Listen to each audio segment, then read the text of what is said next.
본문에서 느부갓네살 왕은요, 다니엘의 세 친구, 이 사람들이 신앙을 지키면서 금신상에 절을 하지 않았습니다. 왕의 명령을 거부했기 때문에 화가 나서 풀무불에다가 이 셋을 던졌습니다. 평소보다 7배나 더 뜨겁게 만든 그런 뜨거운 용광로에 3명을 던져 넣었던 것입니다.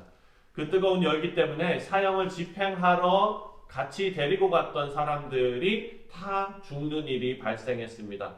이것은 다니엘의 세 친구가 살아남을 수 있는 확률이 제로였다는 것을 알려주기 위해서 그 상황을 적어놓은 것이겠지요. 사실 그 상황에 살아남을 수 있는 사람은 아무도 없었을 것입니다. 그런데 다니엘의 세 친구는 머리털 하나 상하지 않고 말씀해 보면은 그을은 냄새도 없었다라고 기록하고 있습니다. 이렇게 초자연적인 현상은 하나님께서 보호하셨다라고 밖에는 설명할 수가 없죠. 이 풀무불에 던져진 사람은 3명인데 그 안을 보니까 1명이 더 있었다는 거죠. 4명이 있었고 한 사람은 신의 아들 같았다라는 표현이 있습니다. 이 상황을 현장에서 목격한 느부갓네살 왕은요, 하나님을 인정하지 않을 수 없었지요. 그래서 다니엘의 세 친구가 섬기는 하나님께 경솔하게 행동하지 말라라고 명령을 내립니다. 여러분, 오늘 말씀의 하이라이트는 풀무 안에서 하나님께서 보내신 자, 그리고 다니엘의 세 친구가 함께 거니는 장면입니다. 왕이 이 장면을 보고 경악을 하고 충격을 받은 것입니다.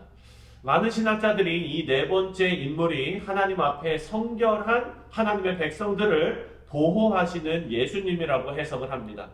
다니엘의 세 친구들은요, 하나님 앞에 순전하게 믿음을 지킬 때 하나님께서 어떻게 반응하시는지 지금까지 작은 간증과 그리고 또 큰 간증과 이런 여러 가지 신앙의 경험을 통해서 알고 있었습니다.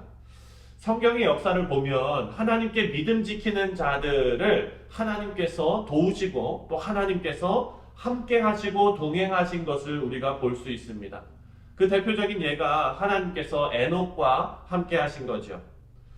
깊은 교제를 나누며 하나님 앞에 정말 충실하고 그리고 거룩한 자가 에녹이었습니다.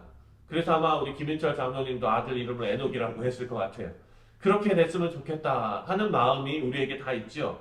에녹은 하나님과 정말 깊은 관계를 맺었습니다. 그래서 심지어 죽음을 경험하지 않고 하나님께 불려 올라갔던 사람입니다.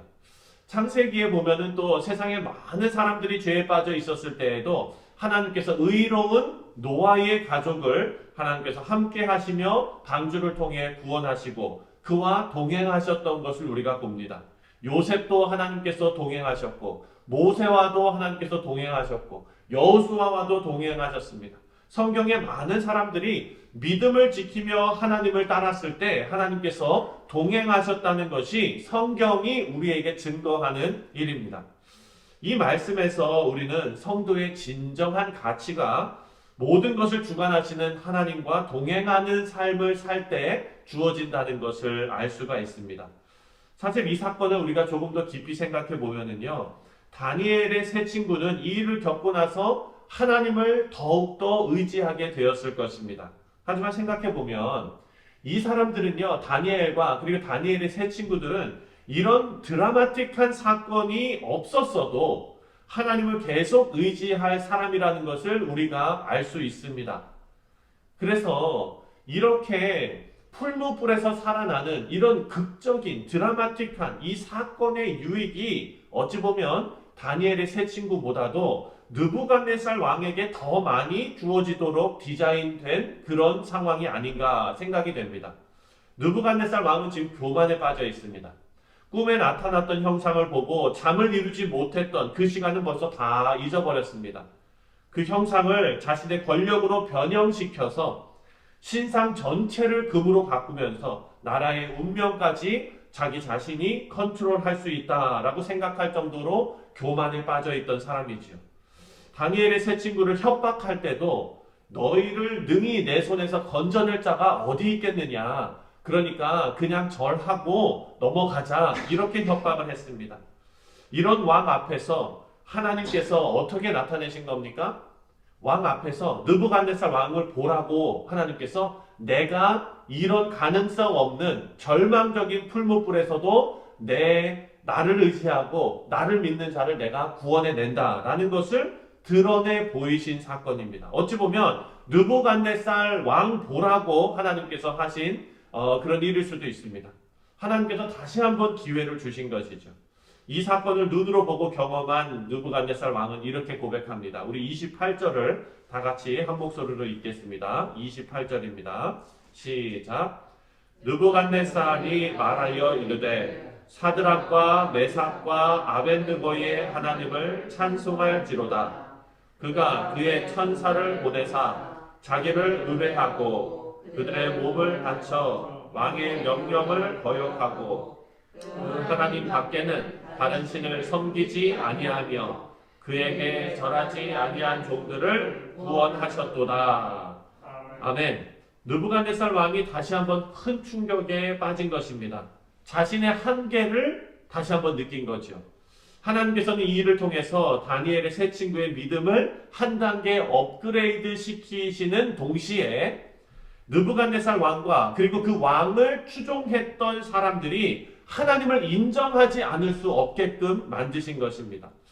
하나님의 이런 역사는요, 성경에서도 많이, 다른 곳에서도 많이 나타나는 일입니다.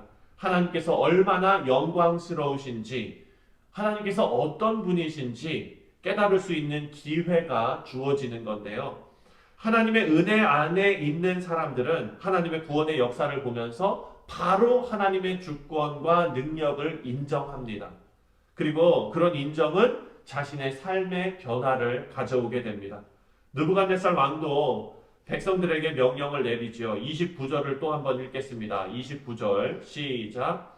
그러므로 내가 이제 조서를 내리노니 각 백성과 각 나라와 각 언어를 말하는 자가 모두 사드락과 메삭과 아벳느고의 하나님께 경솔히 말하거든 그 몸을 쪼개고 그 집을 거름토로 삼을지니 이는 이같이 사람을 구원할 다른 신이 없음이니라 하더라. 아멘.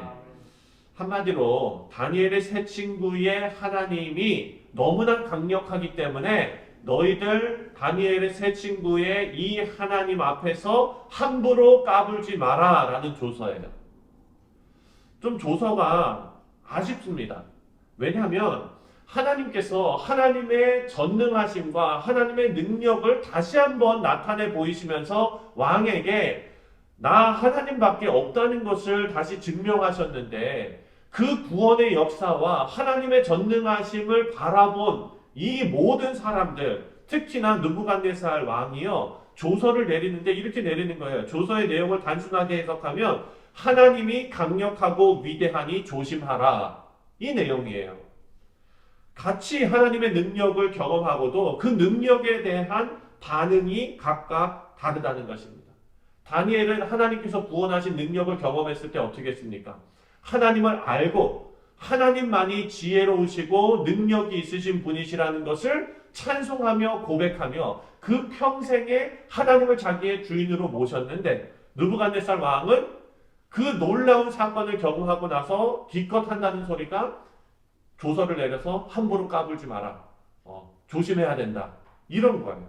하나님의 은혜 안에 있는 사람은요, 하나님의 은혜를 경험했을 때 하나님을 내 주인으로 모십니다. 하지만 하나님의 은혜를 경험하지 못하고 능력을 보게 된 사람은 느부갓네살처럼 두려움으로 경계만 하는 것을 우리가 볼 수가 있습니다. 사랑하는 성도님들, 하나님의 전능하심은 우리에게 두려움의 대상이 아니라 승리의 상징인 줄 믿으시기 바랍니다.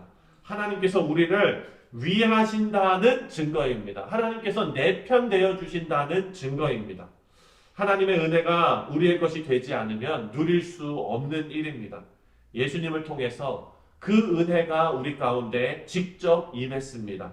이제 하나님은 우리에게 힘을 행사하시는 어떤 무서운 분이 아니라 위대하심으로 우리의 인생에 의미를 부여하신 아버지 하나님이라는 것을 기억하면서 사시는 우리 귀한 성도님들 다 되시기를 주님의 이름으로 축원드립니다.